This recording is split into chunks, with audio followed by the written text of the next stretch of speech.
Okay, this is a game called This is Factors game. This is my favourite game for many reasons, or several reasons. But the aim of the game is to get 4 in a row, straight, up and down, across, or diagonally. And the way you play and the way you teach is don't tell them any rules, as you don't know how to play at the moment, and I'm just going to go for it. When this opens up, when this file opens up, the rules are there, and they're there as long as you don't select to delete them forever. If you press that, they're deleted forever. Okay, so to teach us and to learn this, you choose one number, any number, it doesn't matter. I'll choose 3.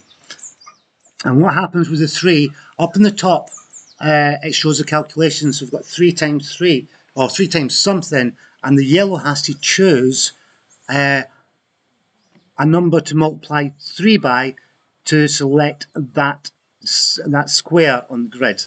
So they can only choose squares with multiples of 3. So I want numbers 12. So I want 3 times 4. So yellow chooses 4, and that shades in that grid, in that square.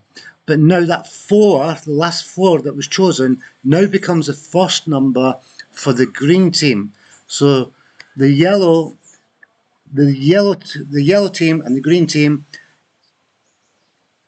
each have they can choose what the next team starts with until there becomes less and less moves left. Then their choice or their options of leaving a number element diminishes. Okay, I'm just going to choose one. I'm going to do 4 times 7. That'll shade in green, and because I chose 7, yellow can start with 7. 7, they're going to do 2, and since they're choosing 2, I'm going to start with 2, so I'm going to choose 2 times 9 next, so I can plan ahead. So I'm going to choose 2 times 9, and they've got 9. They're going to do 9 times 1.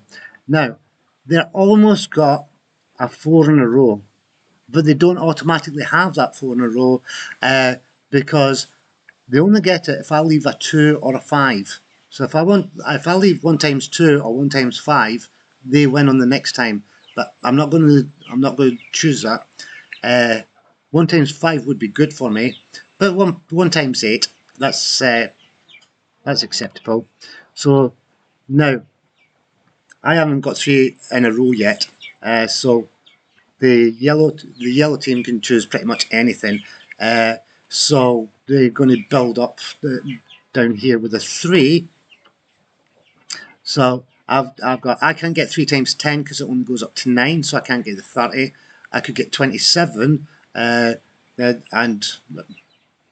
times 9, that's the one I'll go for.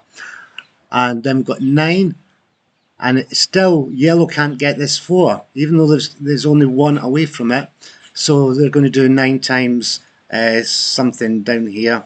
9, 18, no. 27, 45. 9 times 5. So now I've got 5. So the green team, that's me, I've got 5. So now I can block this because they weren't paying attention to the squares they needed, or the factors that they needed. So they need to be aware of the factors they need and the factors they cannot leave behind. So it gets really complicated, and there's a lot of tactics that come up from that. Okay, so it's yellow's turn because it's highlighted in yellow. 2 times something, 3 is 6. That gives them here, but then they need to check, does 3 allow them to win here? No, it doesn't allow them to win here or here. 3 is 36 is a multiple of 3, but they can only go up to 9, so 3 is a safe number. And now the green has to remember not to leave a 7 or a 5 when green plays, and still green can't get the number 30 here, but 1 should be okay, and 1 is okay. And then I want to finish off now. Oh no, I don't. If if I've got 1 times 6, 6 is already gone, and maybe I, as a player, will have to take a number which will leave the other team with the winning number, and I don't want to do that. I can choose the number 6 because that's been used, and it'll just pass the board or the turn to the other player. And then it could be a stalemate by going 6 and 6 and 6 and 6.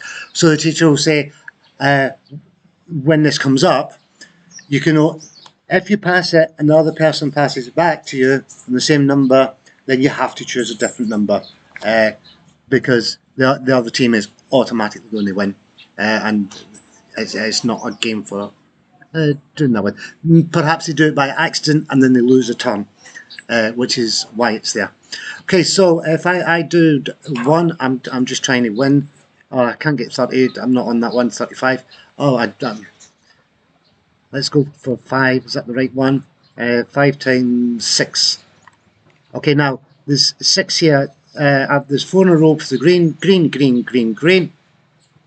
Going diagonally. And now if yellow plays 6 times, where is 6 times 6 is 36. So if 6 plays, it won't change. It won't move. So once it starts not working, on this board somewhere, there's 4 in a row.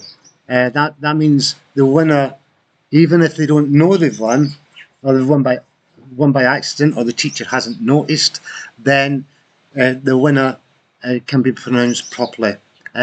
Okay, so that's that. There are tactics to it. So this button on the right says new game. Press new game and it starts all over again. And if your class, if you play where a class is really good, or one student or more is very good, there are tactics that can be worked out. It's the same as chess. And as soon as that happens, then the other students don't like playing because they don't have a chance to win. A girl in year 9, she is the one. She's the only one who's worked out the tactics, which pretty much guarantees her a win. If when she plays, if she goes first, she's guaranteed a win. So it wasn't fair, and she showed me it. She had to show me it like 3 or 4 times, and I wrote it down on the third or fourth time to practice at home to see if there was something wrong with it. But I was right, and then after a couple of days, I added this little button down here, which starts at 1, and you ask the class if they like playing the game. They say no, we don't like playing it because she always wins, or her team always win. And did you like playing it before? And you go, oh, we loved playing it before. I says, if you could play it like you did before, would you like to play it again? Oh, yes, yes, yes, yes, yes. And I says, okay, I've changed this, and I started with the number 2. And this is level 2, and all these numbers change because we're not starting with the 1 times table now. We're starting with the 2 times table, 2, 3, 4, 5, 6, 7, 8, 9, 10. And all the tactics change as well because the makeup of the multiplication tables. There are still tactics that can be used, but then you can go through the 3s, and it just changes as it goes, and it gets more difficult. And it only goes up to when in the instructions, when it goes up to like 20, then it almost guarantees a stalemate. Stalemate is when all the numbers are taken and there's no number left that is blank. And after level 1, after level 1, I think in level 2 you can get a stalemate, and sometimes, and when you get to, if you play with level 4, then you can actually start planning to go for a stalemate, the same as you would in chess. If you know but you never know you're going to lose. But you might want to have that kind of tactic in in a treasure chest somewhere. Okay, this is my favourite game.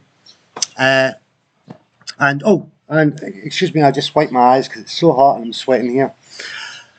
And it says left-handed up at the top.